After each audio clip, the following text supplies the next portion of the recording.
Hi, I'm Tim. Welcome to our channel and thanks for logging on. If you enjoy these videos, do me a favor and subscribe to our YouTube channel right here at Watchbox Reviews. I would really appreciate it, and I promise to update this channel daily. If you like this watch, you can see it and you can purchase it on our website, thewatchbox.com. And today we are discussing one of my favorite variants of the modern Rolex Oyster Perpetual Cosmograph Daytona. In-house reference 116519. This is a V serial number from 2009 with the in-house caliber, a glorious Rolex gray gold case, and a look that I happen to adore on the Daytona, strap-borne. So start with the case itself.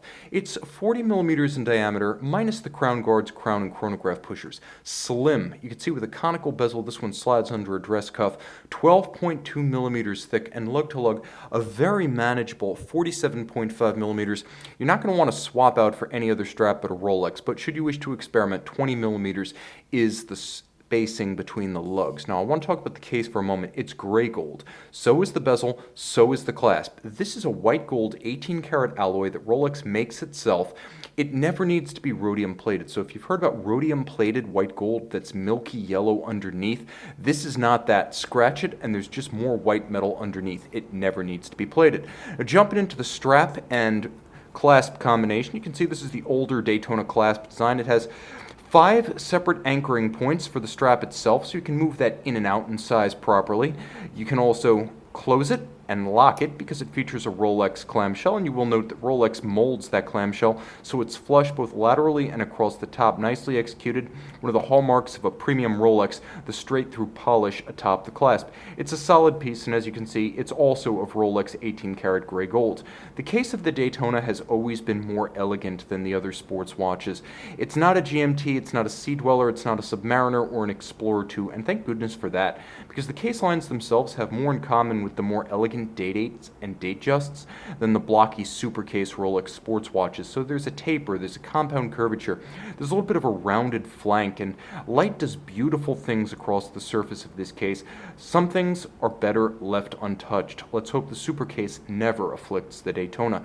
You can always tell the condition of one of these Rolex Daytonas with the metal bezel because the lacquer inside the wells of the tachymeter starts to wear away if these have been poorly refinished or roughly treated. And you can see this one is in outstanding condition with all of the lacquer present. In conjunction with the chronograph, you can actually use this tachymeter, which is calibrated openly to units per hours rather than miles per hour or kilometers. You can gauge the speed of an object across a standing mile or a standing kilometer. Of course, the Rolex Daytona, the winner's gift at the annual 24 Hours of Daytona, not a NASCAR race, but a sports car race. If you drive your Ferrari across the line first after 24 hours, you generally get a less grand version of this watch, the steel version. White gold is upscale even by pro racer standards, and the dial of this is upscale even by Rolex Daytona standards, as it is a glorious granular silver base, so it's a matte silver with a grained, pebbly texture.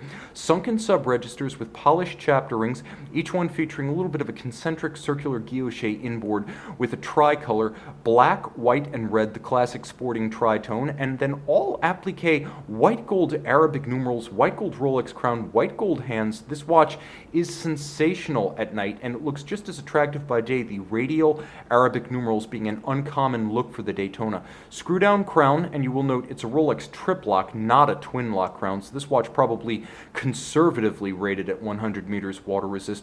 Screw down pushers, all of them controlling a Rolex caliber 4130, in-house automatic 3-day power reserve, 4 Hz or 28.8 beat rate, full balance bridge with a free-sprung balance for shock resistance, overcoil hairspring in parachrom blue anti-magnetic alloy so it can keep excellent time in any orientation with respect to gravity, as well as within proximity to strong magnetic sources.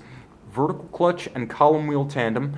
The vertical clutch allows you to start the chronograph, assuming I've wound it sufficiently, with no jump or stagger. Vertical clutches are smooth, and you can leave the chronograph running thanks to the vertical clutch because there are no meshing gears, no additional wear and tear. It's not like the old El Primero or the manual wind Valjoux Daytonas. You can just leave your chrono running if you prefer center seconds.